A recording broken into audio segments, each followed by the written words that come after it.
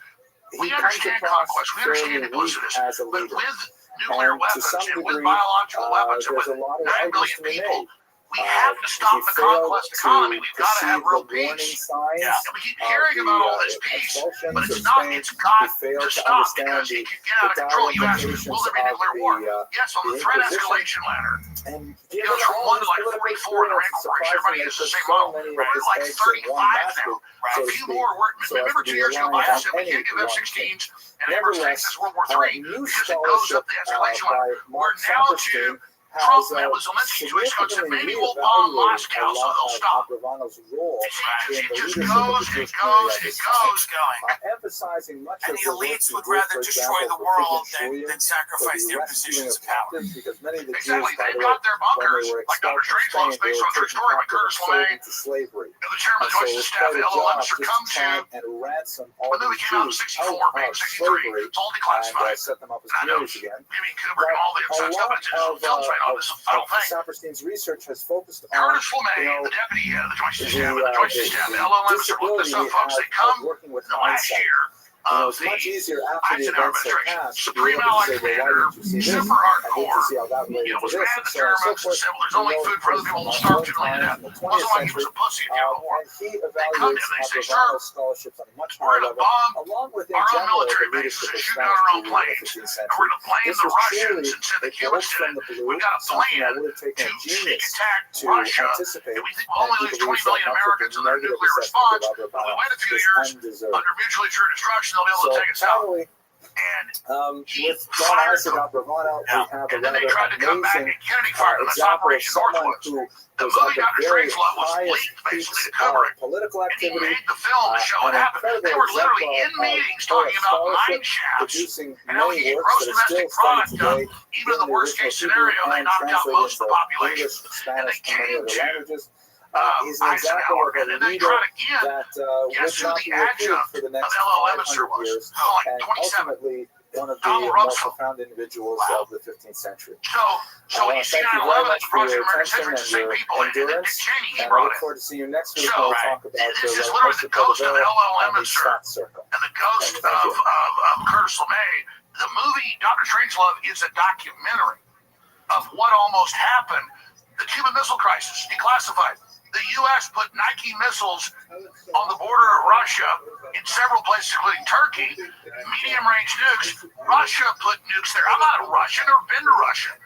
The point is that we're all told in school books, oh, the Russians put medium-range nukes in Cuba because they're assholes. No, Khrushchev was on TV saying, get your missiles out. But our media was so controlled, nobody knew we put missiles on their border. So it's the same story. It's not the average American's bad. It's not that Eisenhower's bad or Kennedy was bad. We have these crazy power-mad generals, and now what have we done? We put missiles on Russia's border. That's what Russia said a year ago. They said, you already are hitting us every day with medium-range hypersonic missiles. We can't stop. If you hit us 2 or 3 a day, we won't respond. But if we see a large aeronautic attack of hundreds or thousands of missiles, we have to believe it's a nuclear sneak attack because that's how they can shoot. Right, so Mach 5, Mach 10. They can take out all the Russian bases. Most of Russia's weapons are in the West. Most of the Russians are in the West. And they say if you shoot a bunch of these, we got to go ahead and nuke you because we've got to believe it's a nuclear sneak attack. That's why we're so close. You ask, are we close to nuclear war? The atomic energy scientist come out of Chicago, the most respected, that looks at said we are the closest to nuclear war. Remember, you're 2 minutes to midnight. It used to be 2 minutes to midnight. We're something like 20 seconds to nuclear war now. Yeah. So with the Cuban Missile Crisis, 2 minutes to midnight means total nuclear war. The last time I checked, we're 20 seconds from midnight. That's your answer. Follow me at Real Life Shows on X, Infowars.com/show. And I love you, Tim Dillon. Love you, Alex Jones. Thank you so much. Alex Jones, everyone. Thank you. Alex Jones with us, legendary broadcaster, friend of the show. I've been lucky enough to speak to him about a lot of the crazy shit that has gone on the past 10 years. And, we'll just come right out with it. We want to get your read on what is going on because, from the outside, the Trump administration campaigns on exposing this cover-up, blowing the lid off this cover-up. And then they get in office, and now it seems like they're part of this cover-up. So what, in your estimation, has happened?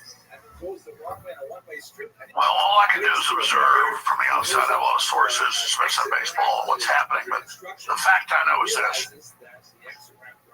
15 days ago, they leaked to Axios, the Justice Department, this Epstein didn't get murdered, and there wasn't human trafficking, and there wasn't any blackmail, and case closed. And that flies in the face of the court cases, the evidence, the intelligence connections, everything we know. And then I came in on that Monday, 14 days ago, and I said, this isn't Pam Bondi. And I'm not defending her. I agree. She's in over her head. Like you said, she should go back to policing jet skis in Florida.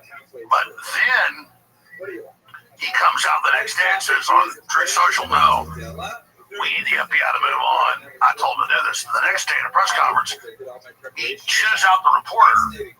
We're talking about all these issues, saying, how dare you desecrate the graves of dead kids in Texas with the floods. Shut up. And it's uncharacteristic of Trump. He looks scared. He looks concerned. And then all the other Truth Social posts about, if you ask questions, you're with the Democrats, and this is all a Democrat made-up hoax, and you're just idiots. When all his surrogates promised they'd bring this out, he talked about bringing it out. So this is Harry. This is seppuku, for those that don't know in Japanese. That means suicide. And I had the head of Rasmussen Polling on, the best polling agency, the most accurate on record today. He said Trump has lost 14 points with independents, 5 points with his main base. Like Steve Bannon said a week ago, that'll lose him. Before Rasmussen reported it, his dead reckoning was right. 40 seats probably in the midterms in a year and a half. This is Trump self-harming. And from all my research, he knew Epstein, they were socialites, all that, but they would have already used this, that he was saying they had something. The Jane Does they brought out turned out weren't even real people. They said that Melania was a hooker, that Epstein introduced to her at a modeling agency. We looked into that. With the Trump's modeling agency, that wasn't true. So they're kind of regurgitating all that on one hand. So why did Trump act so panicked, deer in the headlights, and come out and say, there is no list. Okay, there is a list, but you're still an idiot if you look at it. So, okay, we'll have Pam Bondi release the grand jury transcripts from Ghislaine Maxwell that Comey's daughter ran the cover up on Monday. The Epstein case 6 years ago where he died in jail. So you couldn't do a bigger Streisand effect. You couldn't come out and say, I'm more guilty than what he did. And my loyalty to the truth, I'm actually autistic about it. I can't, even though I want Trump to succeed and Democrats are my sworn enemy, Trump will be in prison. I'm just like having to report this, that this is beyond insane. Yeah. And it's like Trump blowing his feet off with a 12-gauge shotgun. Well, we know that this was not only a blackmail operation, but it was also a money laundering operation. And we know that Jeffrey Epstein was working for billionaires like Les Wexner and many others. And we know that there's been a lot of talk about the connections that Epstein had to intelligence and moving money around the world, making sums of money disappear. Is it a complete coincidence that a lot of this seemed to happen around the time that Benjamin Netanyahu paid a visit to the White House? Well, as usual, Tim Dillon, you're very informed, not as a comedian, and you nailed it. I don't want to attack Israel. I'm not a big Israel hater, but Netanyahu is, in my view, the villain of the last 25 years in Israel, in and out of power. It definitely is the cliche of Israel trying to manipulate the United States internal politics and foreign policy, particularly in the Middle East. So definitely Netanyahu is heavily involved in. Kids like Maxwell, who was convicted of human trafficking, though the new memos, and Trump says there is none of that. Well, then how is she convicted? Her dad, Robert Maxwell, was on record Mossad, buried Mount of Olives, with military honors and MI6 and Russian intelligence reportedly. Fell off his job when all this came out. And just like when he died decades ago, all of a sudden millions of dollars was sucked out of his bank accounts. And so from my evidence and research, it's pretty conclusive. Epstein was a junior to Ghislaine, who took over the family MI6, CIA, Mossad business, because that level they're all interconnected. And it was more than just trafficking underage girls. That was kind of like a side hors d'oeuvre or little rider. The larger issue was money laundering, and then now the Democrats have honed in on this. I said months ago and weeks ago that Trump needs to not just call for the grand jury stuff to be released, or the stuff from her trial, or the trial that ever happened, because Epstein died in custody there in New York in that detention center. We should demand the billions. It was 1.1 billion right after he died, but it was actually over $1 billion when he was in custody 5.5 years ago in New York, that was sucked out of his business account And so we know that's in the Treasury Department. So now Senator Wyden and others, as I predicted a month ago and 2 weeks ago, before this broke, I said Trump should release things. That's where it's going. Where did the billions of dollars go right before and right after he died? And so I agree with you, very astute. I was going to make that point. This isn't so much about human trafficking as it is about the money laundering that was going on. And then you've got Bill Barr, whose dad, Donald Barr, ran the school that Epstein at 20 got hired with no credentials to be the top math teacher. And then Barr was OSS CIA, his dad, Donald Barr, and Barr was CIA, kind of the head of Iran-Contra operations, the White House. And then his dad, Donald Barr, writes a book about space relations, about aliens on a planet that kidnap human girls to rape them, and then they train humans to enjoy it and join them in the raping of children. This is beyond crazy, and he hires Epstein to do all this. And so, yeah, Trump had beauty pageants, and Trump had casinos, and Trump had golf courses, and Trump, was involved in sporting events. And so I thought, well, they ever had anything on Trump, they would have brought it out as they tried with a bunch of nothing murders in 2016 and 2020. But now that he acted like this, I think the jury's out. But where the jury is not out is on the majority of people on the plane, on the flight logs, are Democrats, are big power brothers like Bill Gates. And we know some people in the Trump administration have been heavily implicated. I'm not going to name names. And so you nailed it when you brought up Netanyahu. So let me, if you've got time here. We have all the time in the world. I just want to add, when Bondi said we have 10,000 hours of video, she said we have 10,000 hours of video. I had dinner last week with the vice president. He told me that was commercial pornography. They do not have videos of any powerful person in a compromising position. That's the party line that they're going with. If that's the case, why would Pam Bondi call it evidence? Why would she say it's evidence? She's not an idiot. She's the Attorney General. Why would she say she has files on her desk if none of these implicated anybody? It just feels like they're covering something for sure, 100%. And I feel like they're telling a story, and the story doesn't make any sense. Perfectly said. So let me just show you. There's so much data I have. It would take 100 hours, but we'll go as long as you need. Here's what I'm trying to say. There are two main tracks here. Okay, incompetence by Bondi and Patel and Longino, or a mix of that, or pure cover-up. But undoubtedly there's a cover-up. So here's what we know from the timeline. And I'm not trying to gonzo journalism, write myself into the story. I just do this 7 days a week. So I broke most of the different developments that happened in the last 6 months. So here's what we know, and you give me your conclusion. Trump surrogates say they're going to release it. They get in. In March, they're given this old Epstein information at a press conference with the supervisors.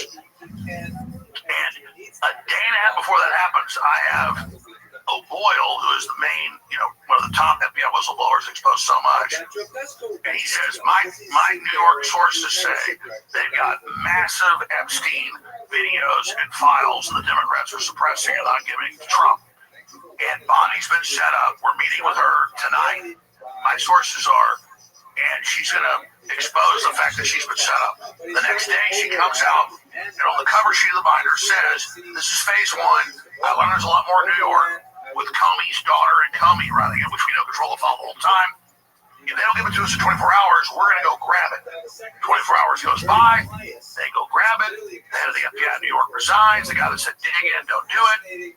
And then they're given these files, but that's the setup. Obviously, if the Democrats, before Trump and after Trump and now, control the file, and James Comey and Maureen Comey controlled it, are they going to leave stuff in that's incriminating? No, it's logical to say they're going to probably drop a dime on themselves. Not that my whistleblower was bad.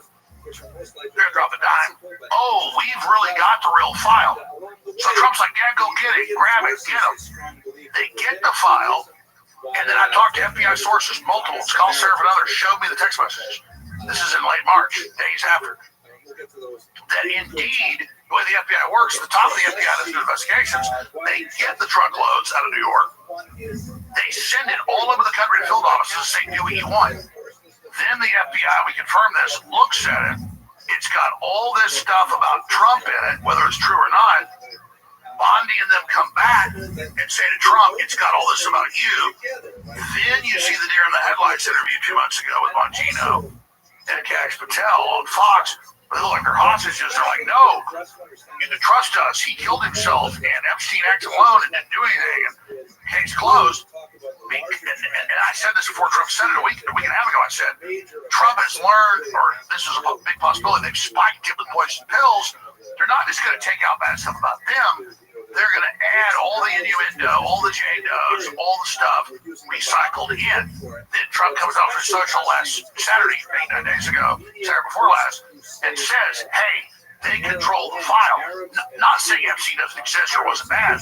That's how the media spun it. He says they put a bunch of bull in there, which I was even able to predict. So that's one track of what it is and why he acted so scared and hysterical. The other track is he was a big playboy. He was hanging out with Epstein. He was running beauty pageants. Maybe he did some stuff he wasn't supposed to. He had some deep, and now they're bringing it out. So now the jury's out on Trump. Now he's got to be suspect. But the same people that run Crossfire Hurricane, the fake Russiagate, Obama, Clapper, Comey, Brennan, that did all this, who were known fake frauds, who are known to be all over the Epstein file, who are known controlling it on the U.S. side. Anything they tell me suspects, so I don't believe it right away. Then you bring up Netanyahu, and that's the key. So anytime Mossad is going to operate like this on domestic soil, they're going to need a CIA agreement and pass. It goes on for decades. And then you've got Maxwell's dad that was MI6, Mossad on record, and KGB, triple agent, highest level. The real agents are triple level, or you're quadruple level. So you have Trump, grab it, do it. He gets it. Oh my God, I've been set up. Then he's mad at Netanyahu, and from behind-the-scenes sources, we're not attacking Iran months ago. Netanyahu shows up, suddenly Trump 180s, searching whatever Netanyahu wants, and we know who has the full file of all the hidden cameras and all the stuff at Little Island in the Caribbean, at his facility in Zorro Ranch, Mexico, in New York. And we had Andrew Barak there photographed dozens of times, at 30-something meetings there in New York. And all of a sudden you get a 180. As soon as Netanyahu shows up, now Trump learns what's in the FBI file. Right after that, then Netanyahu comes and tells him, and I don't believe from my sources, and this is how the FBI, that it is Trump, but it's people in his administration, including a top financial advisor, that's heavily involved. Trump wants to get his agenda through of jobs, $15 trillion investment coming in, $3 trillion a year. He wants to stop World War III. I'm not defending this. I'm saying I'm thinking. I've been told. Yeah. And so he goes, oh my God, this is a giant new Russiagate setup. He comes out and says to my list, to his supporters. Would I be crazy when you say a top financial advisor? Are we talking about Epstein's neighbor? We are. Okay, interesting, and that makes sense. So here's how informed you are, and I'm not trying to be a mean person. Yeah, because he may even be innocent. We're right. London. That's right, Howard London. Don't sue me. Kidding. Well, it's beyond suing. This is like, yeah. They're gonna find me in the pool. Yeah, you're right. Now. Well, let's just say you brought it out. You're smart and figured it out. Nobody else was. I'm sure it's true. Yeah. They're blackmailing him with Lunding. I've confirmed that from the FBI. And it's not that Lunding did anything wrong. But yeah. Here's my question. We have Ghislaine Maxwell sitting in a jail. I believe in Tallahassee, in Florida. We have Alex Acosta, who supposedly there was an unsourced or privately sourced, unnamed sourced person that Vicky Ward quoted saying Alex Acosta said, I was told to stand down. Epstein belonged to intelligence. That is why he was not prosecuted. And that was the federal prosecutor. Right, to the fullest extent of the law. Why do we not, and by we I mean the Trump administration, the American people, demand that Maxwell testifies in front of Congress and that Alexander Acosta testifies in front of Congress about whatever this operation was? I think me and you have a good idea about what it was. But it's a vile operation. It destroyed the lives of children. No civilized society can exist ignoring things like this. And it also opens up many questions about a financial system that we barely understand that involves oligarchs, criminals, human traffickers, drug smugglers, and our own political class, by the way. This is why Nancy Pelosi has been so quiet about this, let's be very honest, because she has no problem with, obviously making lots and lots of money, and lots of our politicians, I mean, Barack Obama, these $30 million homes in Martha's Vineyard or whatever they are. Why don't we demand that they testify, Alex? Well, Tim, I'll do this regular. People hear me. I'm gonna kiss your ass. I was about to go before you said Ghislaine Maxwell testifying. I was about to go to this. Yeah, that's where I was going next. Yeah. Here's the issue with that. She's in prison for human trafficking, and you've got these lawyers connected to Epstein saying months ago, Alan Dershowitz, Trump better pardon her. And even before Elon came out and said, hey, Trump's the list, you're never going to see it, which has a lot more credibility now. Because of this, it doesn't mean Trump did anything wrong, but he's implicated. He's embarrassed by it. The issue with Ghislaine Maxwell is she's in prison for decades. So you can't trust somebody to testify who has already not implicated other people, but now that she's convicted in prison, maybe she'll say that I was involved. But I'm being sarcastic. But my point is that pressure mounts for Ghislaine Maxwell to be released to testify before Congress. I am of the thought that full disclosure is the way to go. Yeah. From all my research and sources, Trump wasn't actually involved with any of this. And they're going to be able to continue to blackmail that they don't. So I think justice be done when the heavens fall. But the thinking is, if they implicate all these big tech titans like Bill Gates that was heavily involved in all this, and his wife left him over it and said he should have to answer those questions. I'm not saying what he did. If all these Silicon Valley people come out and think Trump's being told this will crash the stock market, this will bring down America, this is a setup, and I'm not defending that decision, but I can logically, from a sick position, get it. I agree with you. I think the world will think we're back in business if we actually exercise all these demons. Because this stuff's going all over the place as well. The EU's been caught giant pedal right. This is driving people insane, and I think it's justifiably so that people at the highest levels can get away with stuff like this, and that it can be covered up forever. And I think a lot of people... It's the two-tier justice system, right? It's emblematic of everything. It's emblematic of everything. What I told Vance, I said, if you don't disclose everything, you're done. Nobody will support you guys. You are fully and completely part of this cover-up if everything doesn't come out. I think it paralyzes their presidency. And what did Vance say? He agrees with me. He agrees with me. It really is. Even Mike Johnson came out of what you guys said, release. He agrees with me. The calls are coming from inside the house. We know that Benjamin Netanyahu shows up. We then immediately see an about face, which is completely crazy, by the President of the United States. And again, I'm not a paranoid Israel hater, but their activity over the last 6 months is completely insane. They're bombing churches. They're starving people. They're shooting people that are... They bombed Syria today. But here's the deal. Yeah. I've studied who the main threats, U.S. Communist China, big financial interest. I'm the guy that everybody said was defending Israel. No, I was just saying they're not the most important bloc. They're very... But yeah, absolutely. Because we've knocked out the Democrats to a great extent, because they've cut off the U.S. aid money and the deep state money, Israel, with Netanyahu, sees a power vacuum and is definitely trying a hostile takeover of the administration. So that's 100% going on. Are you worried about these connections with Palantir, with using technology Palantir technology to merge all of the different departments, so that if you have information on you with the IRS, that's now merging with, your arrest record, and if you've attended a protest, and whatever the case may be. We see in the UK people are getting sent to jail for tweets. We see all over the world, and we know, of course, the Chinese social credit score system. This feels a lot like a precursor to that.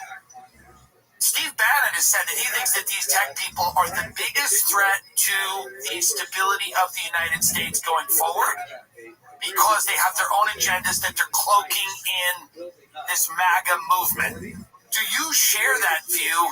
And do you think that Trump has allowed these people to get a little too close and exercise a little too much power in the White House? Yes, I think Palantir is a threat. And then I've been criticized by people that just want to try to make scores. My main nuance about it. Let's explain what's happening. Oracle, who's also with Trump, which is a bigger threat than Larry Olson's, way bigger than Palantir. Microsoft and Amazon. People think of Amazon as packages. No, Amazon runs more servers for the CIA and the NSA than anybody. Then Microsoft is second. This is like a fact. We'll look this up. They've already integrated all the databases. They already have all that. Peter Thiel and Alex Karp, who said, Alex Karp, I help the EU censor conservatives.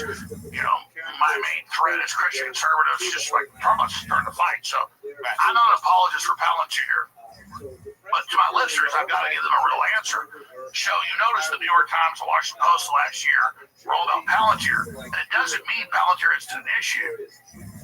It's that, why does everybody know about that? Because corporate media started it. So Palantir has come to Trump and is a big backer of Vance. I'm not saying he's bad either. And they have said to Trump, we know how to come in and tell you what's really going on. Let us have the reign of Mordor, and we will fix all your problems. And my point is, they are a small little tech who wants to come in and has the technology to do what's already been done. Right. So the idea that this isn't already integrated, it is. Amazon, Google, and these other groups, Amazon, Alphabet, those companies, whatever it is, Meta. Yeah, well, yeah, I mean, Alphabet's above Google, exactly. Right. So it's Google, it's Amazon. It's Amazon, it's all. Yeah, so they're the ones that are currently doing it. It's not like it's coming. So I just told people in their lexicons, like flashcards for kid, here's a tiger, here's a bear, here's a bunny rabbit. And now they go, here's Palantir. Oh, that's the big tech takeover. No. That's a group that thought with their angles with Trump, they could come in and be put in charge of the thing that's already there. So I'm telling people, no, it's not that it's coming, it's already there. Palantir is just as dangerous as Google or as its parent company Alphabet or as Microsoft or as Amazon. It's Microsoft, Google, Amazon. And I'm saying, if you look at the statistics, they're 90% of it. The grid's already there. Palantir is a usurper, an upstart, a pretender to the throne, trying to come in to give Trump control because the U.S. government's been directing the Googles and the Microsofts and the Amazons to already create a fuse system that we already have. Does that make sense? It absolutely makes sense. The reason that Palantir is always a red flag for me is that when Peter Thiel's asked things like, should the human race exist, and he kind of stutters and stammers and doesn't really seem to have that one seems easy, and he doesn't really have an answer for that. He's also suggested things like maybe people went to Epstein's Island because they wanted Epstein's advice on their divorce and stuff. It just he also says, we need to do what I'm doing to stop the Antichrist. Right. So it just feels to me that, yes, they are part of a very large group of companies I don't trust. But it is worth noting that this company is, they want to start helping to surveil Americans more than they already are. I mean, that's sort of, or help, concentrate the information or help merge. To be clear, you know your point. Google 6-7 years ago wouldn't even give the Pentagon access to AI. They give China that. So that's the key you just hit. Palantir is offering to Trump. Look at Denver. Already had U.S. funded license plate scanners. Right. But a month ago, when they were to use them to arrest illegals, they turned it off. Yeah. So Palantir is offering to use the grid that's already in place for Trump's aims. So what I'm trying to say is it's not a defense of Palantir. It's that we're saying we're in the year 2025. We're in the year 2050. I'm saying it's already there. The Palantir thing is a fight about Trump coming and saying, okay, I'll hire you to explain how this works and give me access. I'm saying it's already all there. No, and I understand that. And I think that I don't trust Elon Musk. I don't trust anything. I don't trust Sam Altman. I don't trust Mark Zuckerberg. It's not because I believe they're inherently evil people, or although they say some things that are inherently evil. I believe their agendas are radically different than if you took an American off the street and said, what are the things you value? Very few of them are going to go, we want to terraform Mars and merge with AI and destroy the human race and all of this stuff. So I do think that the tech community, it's important to have a thriving tech community, but it's important to not turn our country into a digital police state or a Chinese-style surveillance state. I think a lot of those people would probably want to create something like that in our society. That does seem like they would prefer that. Absolutely. I want your viewers and listeners to understand something.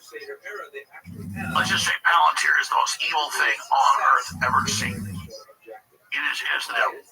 Why do we all know about Palantir and not the other we don't know? Yes, you're right. We don't know about Microsoft, Google, and Amazon that are 90+% of the grid that's already there. Right. So we're all learning about surveillance and AI and social credit score and biometrics and social credit. We're already doing it. They're just bidding to get into the draw as a junior. And so I oppose what Palantir's doing, and everyone else. I oppose everyone else. Of course. I'm just saying it's become a distraction into only them. Understood. Disclosure. Your sources, people that you know. How damaging is this if this all comes out? Do we think that this is a watershed moment for the United States and, Israel? Does this come out that this is what many people feel it is, which is a Mossad CIA blackmail?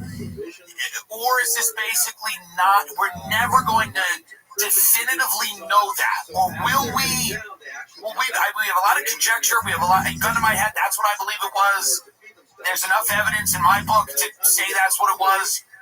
But is the disclosure, not only will it be embarrassing to people, but is it going to suggest that one of our allies has been using these types of methods to gain leverage and control over our politicians?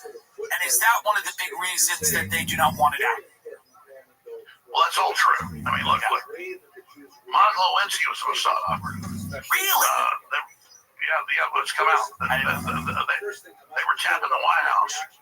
So, and they don't want to hit us on some big corruption deal because a bunch of Israeli operatives are involved in all the corruption with our people as well. Right. They want to hit you on some limited little sexual thing. And absolutely. Epstein was mainly a Mossad operative. He was like Maxwell, her dad, all Mossad on record. The media just keeps this debate going. Is it Mossad? Is it Mossad? Well, he wasn't officially Mossad. Any real operative at the highest level is an operative. People think it was an operative at lower level. No, a lot of times they're the boss. But he himself was just a manager. His lane was the case manager. This has all basically come out.